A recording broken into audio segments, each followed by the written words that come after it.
এবং তার বিশেষ সহকারী খোদাবক্স তাদের দুইজনের একজনকেও আমরা দেখতে পাই নাই। এর মাধ্যমে প্রতীয়মান হয় যে স্বরাষ্ট্র উপদেষ্টার দপ্তর থেকে এই ঘটনাকে তুচ্ছ-তাচ্ছিল্য করা হয়েছে। তারা মনে করেছে যে ওসমান হাদির ঘটনাকে তারা ধামাচাপা দিয়ে দিবে, কিন্তু আমরা আপনাদেরকে জানিয়ে দিতে চাই, বাংলাদেশের জনগণ আপনারা যাদেরকে বোকা দুর্বল মনে করেন, তারা জুলাইয়ে আপনাদেরকে একটা শিক্ষা দিয়েছে, কিন্তু আপনাদের সেই শিক্ষা হয় নাই। 5 তারিখ থেকে 20 তারিখ পর্যন্ত বাংলাদেশের জনগণের যেই দায়িত্ব ছিল তারা সেইটা পূরণ করতে পারে নাই।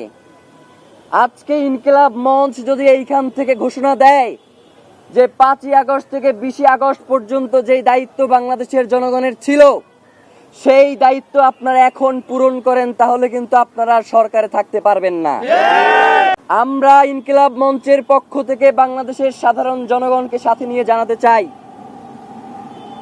যে আপনারা গতকালকের যেই বিবৃতি দিয়েছেন সেই বিবৃতিতেই আপনাদের চোখে মুখে স্পষ্ট ভেসে উঠেছে যে আপনাদের কাছেই আসলে এর কোনো সুস্পষ্ট ব্যাখ্যা নাই। আপনারা এক এক সময় এক এক ধরনের কথা বলছেন। এই বলছেন খুনি ভারতে পালিয়ে গেছে, আবার এই বলছেন যে খুনি দেশে আছে। বাংলাদেশের গোয়েন্দা সংস্থার আসলে কাজ কি? ট্যাক্সের টাকায় বাংলাদেশের সবথেকে গুরুত্বপূর্ণ জায়গাগুলোকে দখল করে আরামায়েশ করার জন্যই কি আপনাদেরকে জনগণ এখানে বসিয়ে রেখেছে?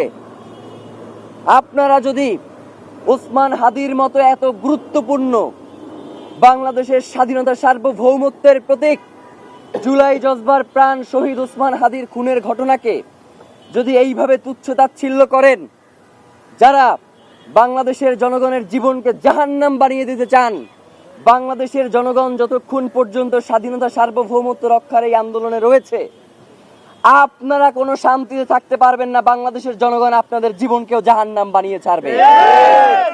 আমরা বলতে চাই, আমরা যেই 2টা দাবি জানিয়েছি, আপনারা এখন পর্যন্ত খুনি কোথায় রয়েছে? আপনারা খুনির ড্রাইভারকে গ্রেফতার করছেন, খুনির ড্রাইভারকে আপনারা গ্রেফতার করতে সক্ষম হন নাই। খুনির যে পিতামাতা রয়েছে, খুনির শ্যালক রয়েছে, এক এক সময় এক একজনকে উঠিয়ে নিয়ে আসেন এবং বলেন যে তারা আমাদেরকে পর্যাপ্ত তথ্য সরবরাহ করতে পারছে না।